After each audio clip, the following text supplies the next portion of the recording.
My hands were covered in dirt from planting new tulip bulbs when I heard the car door slam. Through my kitchen window, I watched my son Marcus storm across my front yard like he owned the place. At 32 years old, he still walked with that swagger that made my stomach twist. Something was different today though. His jaw was set tight, and his girlfriend Karen was right behind him, her arms crossed and her face wearing that sour look I'd grown to hate.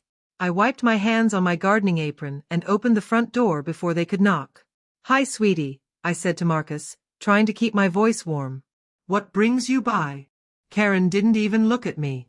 She just stood there tapping her foot on my welcome mat like she was waiting for something. "Mom, we need to talk," Marcus said, pushing past me into my living room. I felt my chest tighten. Nothing good ever started with those words. Karen followed him in, her high heels clicking loudly on my hardwood floors.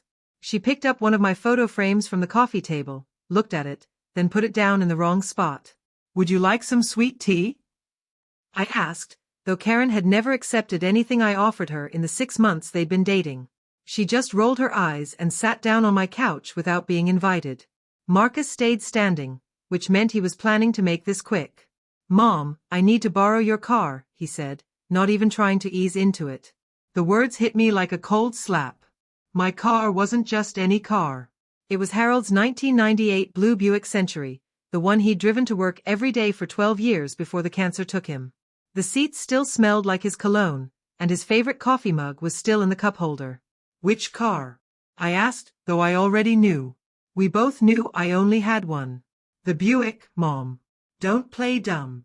Karen snorted behind him, and I felt heat rise in my cheeks. Karen's Honda is in the shop, and she needs something reliable for work. I looked at Karen, who was now examining her bright red fingernails like they were the most interesting things in the world. "How long would you need it?" I asked carefully. Harold had taught me to ask questions before making decisions. It was one of his rules that had served me well for 43 years of marriage. Marcus shrugged. "A few weeks, maybe a month. Her car needs a whole new transmission." I felt something cold settle in my stomach. A month without Harold's car meant a month without being able to smell his cologne or hear his favorite radio station preset. It meant a month of walking to the grocery store or asking neighbors for rides. "I don't know, honey," I said slowly. "That car has a lot of meaning to me." Karen looked up from her nails then, and her eyes were sharp and mean. "Meaning doesn't pay for gas or get people to work," she said. Her voice was flat and cold, like she was stating a fact instead of being rude to someone she'd just met. Marcus stepped closer to me, and I could see frustration building in his face. "Mom, it's just sitting in your garage most of the time anyway. You barely drive it." That wasn't true, but I didn't want to argue. I drove Harold's car to the grocery store twice a week, to church every Sunday, and to the cemetery every month to put flowers on his grave. "I use it more than you think," I said quietly. Karen made a sound like she was annoyed, and I saw her whisper something to Marcus. He nodded and turned back to me with a new expression on his face. It was the look he used to get as a teenager when he wanted something badly. "Look, Mom," he said, sitting down next to me on the couch. "I know Dad's car means a lot to you. But he's been gone 2 years now. Don't you think he'd want it to be useful instead of just sitting there collecting dust?" The words stung because they sounded almost reasonable, but something felt wrong about the whole thing. I glanced at Karen, who was now looking at her phone and typing rapidly. "Why can't you rent a car?" I asked. "Or use yours?" Marcus drove a newer truck that he'd bought with money I'd given him for his birthday last year. "My truck uses too much gas," he said. "And rental cars are expensive." "Come on, Mom. It's just for a little while." Karen looked up from her phone then and stared at me with those cold blue eyes. "Are you really going to make this difficult over a car?" she asked. "It's not like you're using it for anything important." I felt my hands start to shake. Not from fear, but from anger. This girl, who'd never spoken more than 10 words to me before today, was sitting in my living room telling me what was important in my own life. "I think you should leave," I said, standing up from the couch. Marcus grabbed my arm gently. "Mom, don't be like this. We're family. Family helps each other out." I looked down at his hand on my arm and remembered all the times Harold had held that same arm when I was upset or scared. The memory made my eyes water. "I need time to think about it," I said, pulling my arm away. Karen stood up then, and she was taller than me in her heels. Think about what? She asked. It's a simple yes or no question. Either you care about your son or you don't. The accusation hung in the air between us like smoke. Marcus didn't correct her or tell her she was out of line. He just stood there looking at me with those same eyes that used to look at me with love when he was little. Now they looked at me like I was being unreasonable. I said I need time to think, I repeated, walking toward the front door. Karen followed me, her heels clicking angrily on the floor.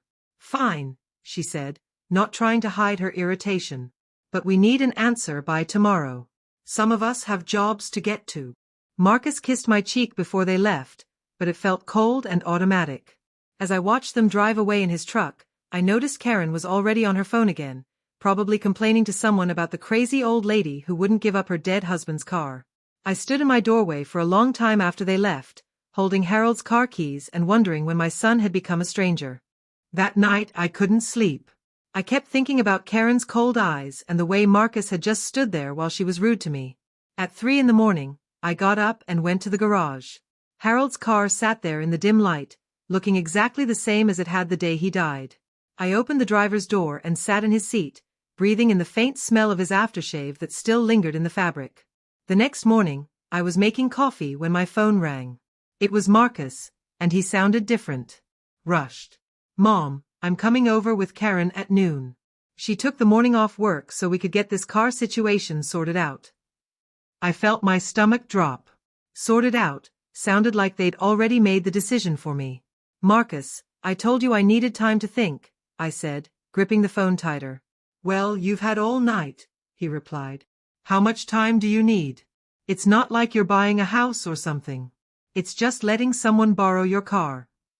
Just letting someone borrow my car. Like it was that simple. Like Harold's memory was something I could just hand over to a girl who treated me like I was invisible. I'll see you at noon, I said and hung up before he could argue. I spent the morning cleaning my house, the way I always did when I was nervous. I vacuumed the living room twice and reorganized my spice cabinet. At exactly noon, I heard Karen's voice outside my front door.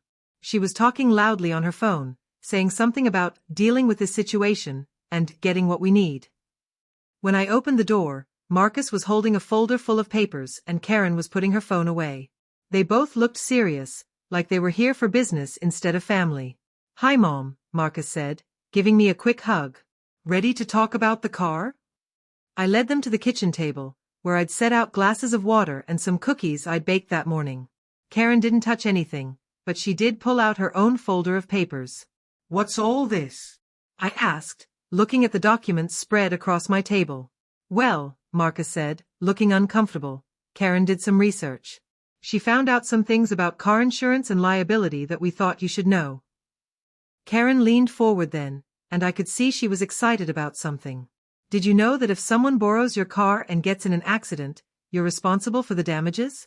Even if they have their own insurance. I felt a chill run down my spine. What are you talking about? Karen smiled, but it wasn't a nice smile.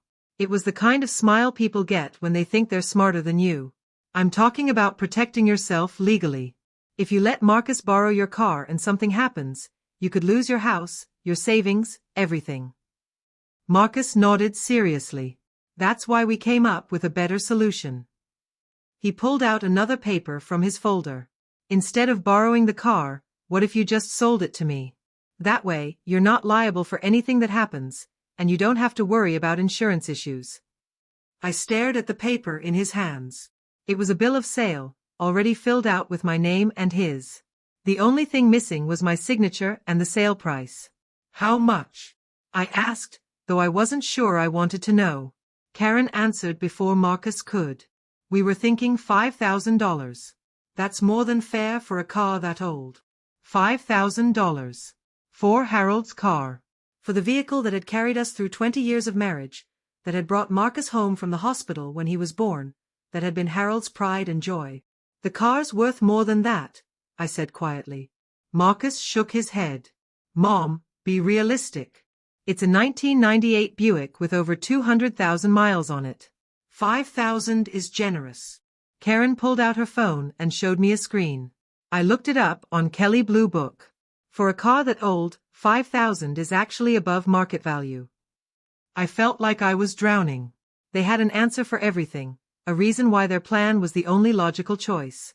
I need to think about this, I said, but Karen was already shaking her head. Mrs. Henderson, with all due respect, what's to think about? You get cash for a car you barely use, and you don't have to worry about insurance problems. It's a win-win situation. She said, Mrs. Henderson, like it tasted bad in her mouth. Marcus reached across the table and took my hand. Mom, I know this is hard. But Dad would want you to be practical about this. He always said you were too sentimental about things. That was a lie. Harold had been just as sentimental as me, maybe more so. He'd kept every birthday card I'd ever given him in a box in his closet. I'm not selling Harold's car, I said firmly. Karen's fake smile disappeared. Why not? She asked. It's just sitting there doing nothing. At least if Marcus owns it, it'll be useful. I looked at my son, hoping to see some understanding in his eyes, but he was nodding along with everything Karen said. Because it's not just a car, I said. It's the last thing I have of your father. Karen rolled her eyes so hard I thought they might fall out. That's exactly the kind of thinking that's holding you back, she said. You're living in the past instead of helping your son in the present. Marcus squeezed my hand. Mom, please. Karen's right. I really need this car, and this way everybody wins. You get money, I get transportation, and you don't have to worry about anything bad happening. I pulled my hand away from his. What if I say no? The question hung in the air like a threat. Karen and Marcus looked at each other, and I saw something pass between them. Some kind of silent communication that made my blood run cold. Well, Karen said slowly, I guess we'd have to figure out other ways to solve our transportation problem. What does that mean? I asked. Marcus wouldn't look at me. It means we'd have to be creative, Karen said. Maybe look into other options. Other resources. The way she said, other resources, made me think she wasn't talking about rental cars or public transportation. I stood up from the table, my legs shaking. I think you should leave now. Karen gathered her papers calmly, like she'd expected this. Fine, she said. But when you change your mind, and you will change your mind, the offer might not be as good. Marcus stood up too, but he looked torn. Mom, please don't make this harder than it has to be. I walked them to the door, my hands trembling with anger and something else. Something that felt like fear. As they walked to Marcus's truck, I heard Karen say, Don't worry. She'll come around. They always do. I locked the door behind them and leaned against it, my heart pounding. Whatever was happening here, it wasn't about a car anymore. It was about something much bigger, and much more dangerous. The phone rang at 7 in the morning, jolting me awake from restless dreams about Harold's car being driven away by strangers. It was my neighbor Mrs. Chen, and she sounded worried. Dorothy, there's a girl in your driveway taking pictures of your car. She's been out there for 10 minutes with her phone. I threw on my robe and rushed to the front window. Karen was standing next to Harold's car with her phone pointed at the license plate. She was wearing workout clothes and had her hair in a ponytail, like she'd been out for a morning jog and just happened to stop by. But I'd lived in this neighborhood for 30 years, and I'd never seen her exercise before. I opened my front door and stepped onto the porch. Karen? What are you doing? She looked up from her phone with that same fake smile from yesterday. Oh, hi Mrs. Henderson. I was just admiring your car. It's really beautiful. She walked closer to me, and I noticed she was holding a small notebook along with her phone. Why are you taking pictures? I asked, crossing my arms over my chest. Karen shrugged like it was no big deal. I wanted to show my mechanic what kind of car we're dealing with. You know, so he can tell me what kind of maintenance it might need. That made no sense. Why would she need to know about maintenance if I wasn't selling the car? I haven't agreed to sell you anything, I said firmly. Karen's smile got wider, but her eyes stayed cold. Oh, I know. But I like to be prepared. Marcus always says I'm too organized for my own good. She laughed, but it sounded forced. Speaking of Marcus, he wanted me to stop by and see if you'd had time to think about our offer. I felt a spike of anger. He sent you to my house at 7 in the morning? Karen looked at her phone like she was checking the time. Is this too early? I'm always up by 6 for my workout routine. I figured you'd be up too, since older people don't sleep as much. The comment stung, but I kept my voice steady. Marcus knows I don't like unexpected visitors. Karen tilted her head like she was confused. But we're practically family now. Marcus and I are talking about moving in together, so I thought we should get to know each other better. This was news to me. Marcus had never mentioned anything about moving in with Karen. He didn't tell me about that, I said. Karen's eyes lit up like she'd been waiting for me to ask. Oh, there's a lot of things happening that he probably hasn't had time to tell you about. We're looking at apartments across town, near my work. It would be so much easier if we had reliable transportation. I realized she was steering the conversation back to the car, like everything was connected. Karen, I need you to leave now. If Marcus wants to talk to me, he can call. But instead of leaving, Karen pulled out her notebook and showed me a page covered in her handwriting. Actually, I did some more research last night. Did you know that your car isn't even registered in your name? It's still in Harold's name, which means technically you can't sell it without going through probate court. My blood ran cold. Harold had died 2 years ago, and I'd been driving his car all this time without thinking about the paperwork. That's not possible, I said, but my voice sounded weak even to me. Karen nodded seriously. I checked the DMV records online. It's public information. You'd have to hire a lawyer and go through a whole legal process to get the title transferred to you. That could take months and cost thousands of dollars. I felt like the ground was shifting under my feet. Why are you telling me this? Karen closed her notebook and put it in her pocket. Because I want to help you. Marcus told me how stressed you've been since Harold died, and I thought maybe there was a way to make this easier for everyone. What kind of way? I asked, though I was afraid to hear the answer. Karen looked around like she was making sure no one was listening. Well, if the car isn't legally yours anyway, maybe we could work out a different arrangement. Marcus could take over the payments and insurance, and you wouldn't have to worry about any of the legal stuff. There are no payments, I said. Harold paid off the car years ago. Karen's smile faltered for just a second. Right, of course. I meant the insurance and registration fees. Those add up, you know. Especially for someone on a fixed income. The phrase, fixed income, made me bristle. I wasn't poor, and I didn't need Karen's pity or her help.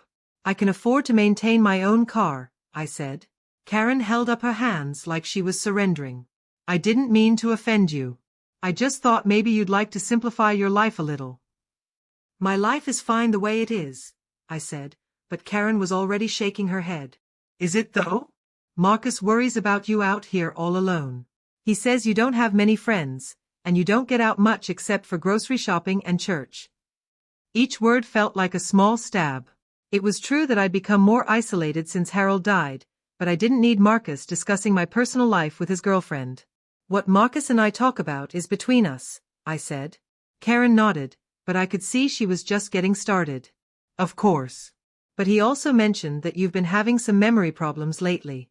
Little things, like forgetting appointments or losing your keys. That was completely untrue. My memory was fine, and I'd never told Marcus anything about forgetting appointments. I don't know where you got that information, but it's wrong, I said. Karen pulled out her phone and showed me a text message. He sent me this last week. I couldn't read the small text from where I was standing, but I could see it was from Marcus's phone number. What does it say? I asked. Karen cleared her throat and read, Mom forgot her doctor's appointment again yesterday. I'm worried about her driving. Maybe it's time to start looking at other options. The words hit me like a physical blow. Marcus had never said anything to me about being worried about my driving. I'd never forgotten a doctor's appointment in my life. That's not true, I said, but my voice was shaking now. Karen put her phone away and looked at me with what might have been genuine concern. Mrs. Henderson, I know this is hard to hear. But maybe Marcus is right. Maybe it's time to think about what's best for everyone. She walked back toward the street, then turned around one more time. The offer stands. $5,000, and you don't have to worry about any of this anymore. After she left, I stood in my driveway for a long time, staring at Harold's car and wondering if everything I thought I knew about my life was wrong. I spent the morning at the Department of Motor Vehicles, my hands shaking as I filled out form after form. The clerk, a tired-looking woman named Janet, checked her computer screen 3 times before looking up at me with confusion. "Ma'am, this vehicle is registered in your name. It has been since 2022. She turned the monitor toward me, and there it was in black and white, Dorothy Henderson, listed as the legal owner. "Are you sure?" I asked, though I was looking right at the proof. Janet nodded and printed out a copy for me. "Someone gave you wrong information. This car is definitely yours." I folded the paper carefully and put it in my purse, my mind racing. Karen had lied to me, but why? And how did she know enough about DMV records to make her lie sound believable? I drove home slowly, thinking about everything Karen had said that morning. The text message from Marcus bothered me the most. I'd never forgotten a doctor's appointment, and I'd never told Marcus I was having memory problems. So either he was lying to Karen, or Karen was lying to me about the text. Either way, someone wasn't telling the truth. When I got home, I did something I hadn't done in years. I called Marcus's ex-girlfriend, Lisa. She'd dated my son for 3 years before they broke up last fall, and she'd always been kind to me. "Mrs. Henderson?" she said when she answered. "How nice to hear from you. How are you doing?" "I'm fine, dear," I said, settling into Harold's chair with a cup of tea. "I was wondering if you could help me with something." "It's about Marcus." There was a long pause, and when Lisa spoke again, her voice was different. "Careful. What kind of help?" "I need to know about his new girlfriend, Karen." "What do you know about her?" Lisa was quiet for so long I thought she might have hung up. Finally, she spoke. "Mrs. Henderson, I probably shouldn't say anything. It's not my place to get involved in Marcus's relationships." "Please, Lisa. I'm worried about him." That seemed to convince her, because she sighed and said, "Okay, but you didn't hear this from me. Karen has a reputation. She's been through a lot of guys in the past few years, and they all have the same story. She finds out what they have that she wants, and then she finds a way to get it." My chest tightened. "What do you mean?" Lisa's voice got quieter, like she was afraid someone might hear her. "I mean she's good at getting people to give her things. Money, cars, jewelry. She dated Tom Wilson for 6 months last year, and when they broke up, she somehow ended up with his motorcycle and his grandmother's ring." "How did she get those things?" I asked, though I was starting to suspect I knew the answer. Lisa made a frustrated sound. "That's just it. Nobody knows for sure. Tom won't talk about it, but his friends say she convinced him that giving her those things was his idea. Like she's really good at making people think they want to help her." I thought about Karen's visit that morning, how she'd made it sound like she was trying to help me by taking my car. "Lisa, has she ever done anything illegal?" Another long pause. "Nothing that anyone could prove. She's smart about it. She never steals anything outright. She just convinces people to give her what she wants." After I hung up with Lisa, I sat in my living room staring at the DMV paperwork. Karen had tried to manipulate me with false information, but why? What was so special about Harold's car that she was willing to lie to get it? It was a nice car, but it wasn't worth more than maybe $8,000. Unless there was something about it I didn't know. I went to my computer and looked up Karen's name on social media. Her Facebook page was full of pictures of her wearing expensive clothes and jewelry, always with different men. In one photo from last month, she was wearing a gold bracelet I'd never seen before. In another, she was driving a red convertible that definitely wasn't the Honda she'd claimed was broken. But the photo that made my blood run cold was from 3 weeks ago. Karen was standing next to a blue car that looked exactly like Harold's, with the caption, "Test driving my future ride. Thanks, babe." The photo had dozens of comments from her friends, all saying things like, "Lucky girl," and "When do you get it?" I stared at the screen, my hands trembling. Karen hadn't just decided she wanted my car yesterday. She'd been planning this for weeks, maybe months. And Marcus was helping her. The thought made me sick to my stomach. My own son was helping his girlfriend steal from me. I printed out the Facebook photos and put them in a folder, then called my lawyer, Robert Chen. "I need to see you today," I told him. "It's urgent." He agreed to meet me at his office at 3 o'clock, and I spent the rest of the afternoon gathering every document I could find about Harold's car. The title, the insurance papers, the maintenance records, everything. At Robert's office, I spread the papers across his desk and told him everything that had happened. He listened quietly, making notes on a yellow legal pad. When I finished, he leaned back in his chair and looked at me seriously. Dorothy, what you're describing sounds like a scam. A very sophisticated one, but still a scam. What kind of scam? I asked. Robert picked up the Facebook photos and studied them. It's called a confidence game. They build your trust, then use that trust to manipulate you into giving them what they want. The fact that she researched fake information about your car registration shows this was planned. What should I do? I asked. Robert was quiet for a moment, then looked at me with the expression he used when he was about to give me bad news. Honestly? You should consider the possibility that Marcus is being manipulated too. People like Karen are very good at finding someone's weaknesses and using them. You think Marcus doesn't know what she's doing? Robert shrugged. It's possible. But Dorothy, you need to be prepared for the possibility that he does know. And that he's chosen to help her anyway. The words hung in the air between us like a death sentence. I gathered up my papers and put them back in the folder. What's my next step? Robert handed me a business card. First, you're going to talk to Detective Martinez at the police station. What Karen is doing might not be illegal yet, but it's heading in that direction. You need to get this on record. As I left Robert's office, I felt like I was stepping into a war I'd never wanted to fight. But Harold hadn't raised me to back down from bullies, and I wasn't about to start now. Detective Martinez was younger than I expected, with kind eyes and a gentle voice that reminded me of my nephew.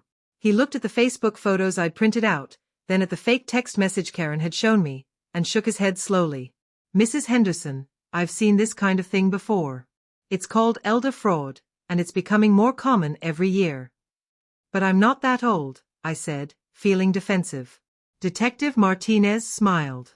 Age doesn't matter. What matters is that someone is trying to trick you into giving them something valuable by using lies and manipulation. He opened a folder and pulled out a form. I want you to file a report, just in case this gets worse. As I filled out the paperwork, Detective Martinez asked me questions about Marcus and Karen. Has your son ever asked you for money before? I thought about all the times Marcus had needed help with rent, car payments, or medical bills. Sometimes, I admitted, but he always paid me back. That wasn't entirely true, but I didn't want to get Marcus in trouble. What about expensive gifts? Has he ever asked you to give him something valuable? I remembered the watch I'd given him for his birthday last year, and the tools from Harold's garage that he'd wanted after the funeral. A few things, I said quietly. Detective Martinez nodded like he understood. Mrs. Henderson, I need to ask you something difficult. Is it possible that your son is working with Karen to get your car? The question hit me like a punch to the stomach. I don't know, I whispered. I hope not. Detective Martinez reached across his desk and touched my hand gently. I hope not too. But we need to be prepared for any possibility. I left the police station feeling drained but also strangely relieved. Someone official finally believed me. Someone with authority understood that what Karen was doing was wrong. But as I drove home, I kept thinking about Detective Martinez's question. Was Marcus really helping Karen trick me? That evening, I decided to find out. I called Marcus and asked him to come over for dinner. Just you, I said when he started to mention Karen. I want to spend some time with my son. He agreed, and for the first time in days, I felt hopeful.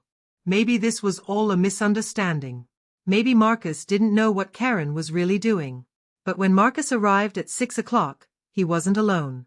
Karen was with him, wearing a dress I'd never seen before and carrying a bottle of wine. I hope you don't mind, Marcus said, not looking at me. Karen wanted to come and apologize for this morning. I felt my hopes crumble. I specifically said just you, I told Marcus. He shrugged and walked past me into the house. She's part of my life now, Mom. You need to get used to that. Karen followed him in, her high heels clicking on my floors like she owned the place. Mrs. Henderson, Karen said, setting the wine bottle on my counter without being asked. I brought this as a peace offering. I think we got off on the wrong foot this morning. She opened my cabinet and pulled out wine glasses like she'd done it 100 times before. How did you know where I keep my glasses? I asked. Karen smiled and poured 3 glasses of wine. Marcus showed me around the house last week while you were at church. I hope that's okay. It wasn't okay. I'd never given Marcus permission to bring anyone into my house when I wasn't home. Mom, Marcus said, accepting a glass from Karen, we need to talk about this car situation. It's getting out of hand. I looked at my son, searching his face for any sign of the boy I'd raised. What do you mean? Karen sat down at my kitchen table without being invited.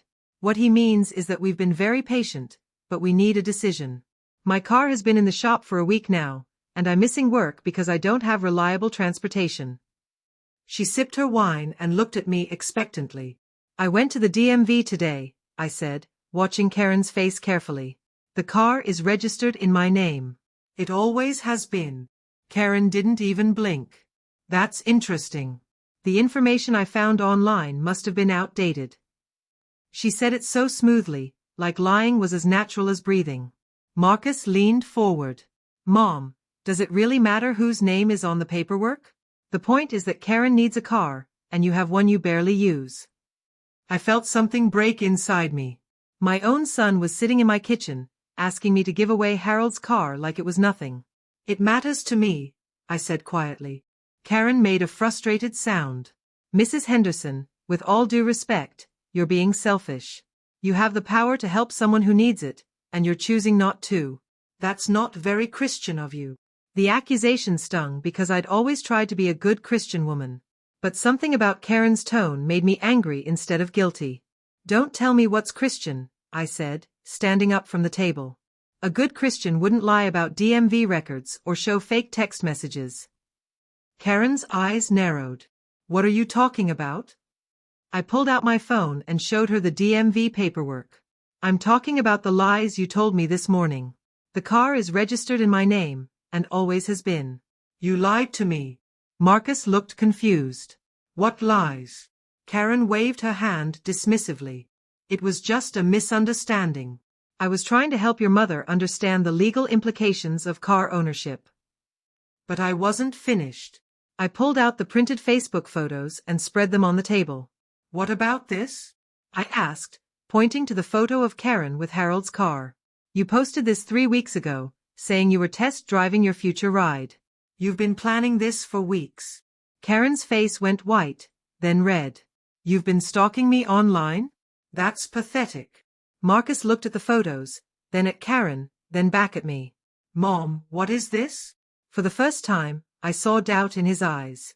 Ask your girlfriend, I said. Ask her how long she's been planning to take Harold's car.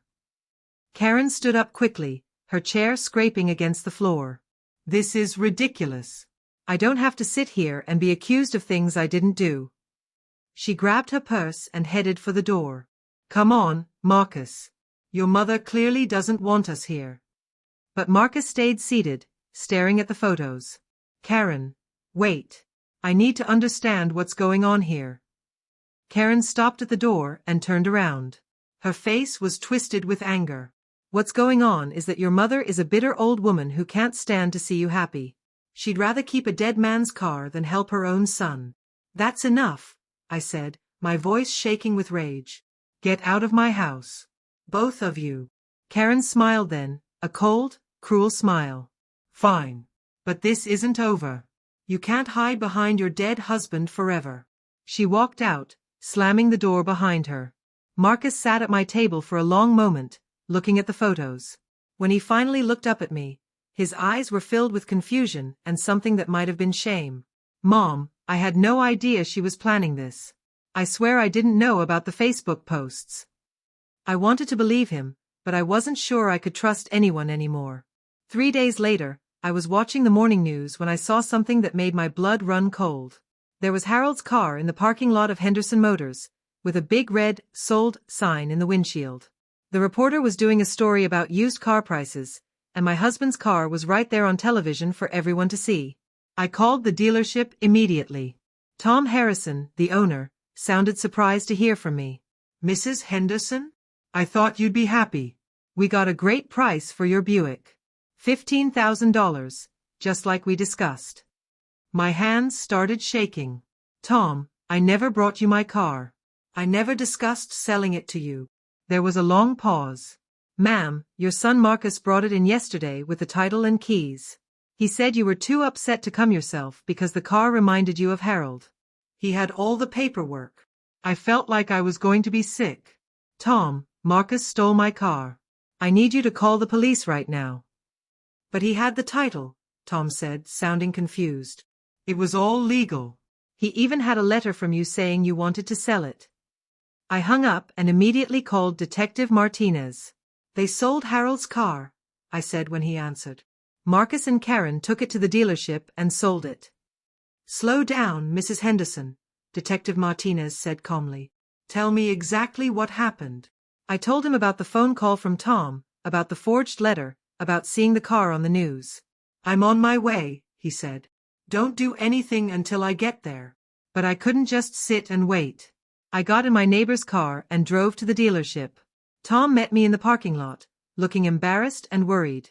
Mrs. Henderson, I'm so sorry. Marcus seemed legitimate. He knew all about the car, and he had your signature on the letter. Can I see the letter? I asked. Tom went inside and came back with a folder. The letter was typed on computer paper, and the signature looked like mine, but I knew I'd never written it. This is forgery, I said.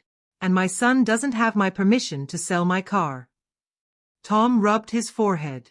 This is a nightmare. The car is already sold. A young couple from across town bought it this morning. They paid cash and drove it away. I felt like the ground was disappearing under my feet. Harold's car was gone, sold to strangers by my own son. When Detective Martinez arrived, he looked at the forged letter and shook his head. This is grand theft auto and forgery. We need to find Marcus and Karen immediately. He called the police station and put out what he called a "be on the lookout" notice for both of them. We didn't have to wait long. An hour later, Marcus and Karen were arrested at a restaurant across town. They were celebrating with expensive champagne and steaks, apparently using the money from selling my car. Detective Martinez let me watch through a window as they were questioned. Karen was defiant, claiming she had no idea the car was stolen. Marcus told me his mother gave him permission to sell it, she said over and over. I was just trying to help him with transportation. But Marcus looked broken. He kept his head down and answered questions in a whisper. Why did you do it? Detective Martinez asked him. Marcus was quiet for a long time. Finally, he said, Karen said Mom was too old to drive anyway. She said we were doing her a favor by taking the car before she hurt herself or someone else. Did you know the letter was forged? Detective Martinez asked. Marcus nodded slowly. Karen said it was the only way to make it official. She said Mom would thank us later when she realized we were right. I felt my heart break as I listened to my son confess to stealing from me. The young couple who bought Harold's car were contacted, and they agreed to return it when they learned it had been stolen. Tom Harrison offered to buy it back from them at full price to avoid any legal problems. I should have called you to verify, he told me. I'm sorry this happened. 2 weeks later, I got Harold's car back. It looked exactly the same, but it felt different somehow. It smelled like strangers and had different radio stations programmed in. I sat in the driveway for a long time, trying to feel connected to Harold again, but the magic was gone. Marcus was charged with grand theft auto and forgery. Karen was charged with conspiracy and fraud. At the court hearing, I had to decide whether to ask for mercy or justice. The prosecutor told me I could ask for the charges to be dropped against Marcus since he was my son, but I couldn't do it. Harold would want me to do the right thing, I told the judge. And the right thing is to let Marcus face the consequences of his choices. Marcus was sentenced to 2 years probation and community service. Karen got 6 months in jail. The day after the sentencing, I did something I'd been thinking about for weeks. I drove Harold's car to the local charity that helped elderly people with transportation. I want to donate this car, I told the woman at the desk. But I want it to go to someone who will appreciate it.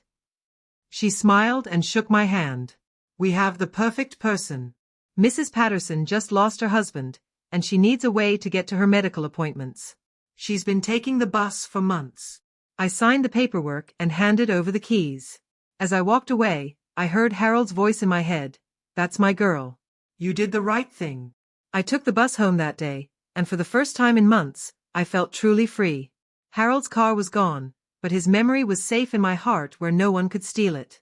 Sometimes the best way to honor someone you love is to let go of the things that tie you to the past and embrace the future they would have wanted for you. Marcus and I haven't spoken since the trial, but I still pray for him every night. I hope someday he'll understand that real love means protecting the people you care about, not taking advantage of them. Until then, I have my roses, my neighbors, and my memories of Harold. And that's enough.